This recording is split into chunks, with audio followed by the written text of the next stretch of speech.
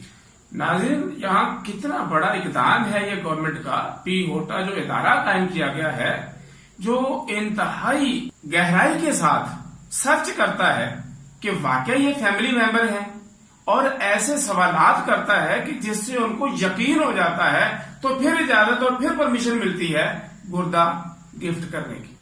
ناظرین، زاہد عمران بھائی سے ہم اب یہ پوچھیں گے کہ کس ڈاکٹر صاحب نے ان کا ٹرانسپلانٹ کیا ہے، کس ہاسپٹل میں انہوں نے یہ پروسیس سارا جو ہے وہ کروایا ہے، اور ان کا اس ٹرانسپلانٹ کا جو آپریٹ ہوا ہے اس پہ مکمل خرچ کتنا ہوا ہے۔ جی یہ ہم نے ٹرانسپلانٹ جو ہے نا یہ لاہور شیخ زاید سے کروایا، اچھا، اور وہاں کے سب سے جو ماہر ہیں ڈاکٹر حافظ شہزاد صاحب ہیں، وہ اس کام کے لیے بہت زیادہ ان کا پورے پنجاب میں کیا پورے پاکستان میں بہت زیادہ نام ہے کہ وہ اس سرجری کے بہت ہی ماہر ہیں، بہت نیک انسان ہیں۔ ہم نے یہاں تک سنا ہے کہ وہ آپریٹ سے پہلے قرآن پاک کی تلاوت کرتے ہیں اور پھر وہ آپریٹ کرتے ہیں، تو اس لیے ان کی جو سرجری ہے آلموسٹ کیا بلکہ الحمدللہ ہم یہی سنتے ہیں کہ بہت زیادہ کامیاب ہے، اور یہ ہم نے شیخ زاید لاہور سے کروایا۔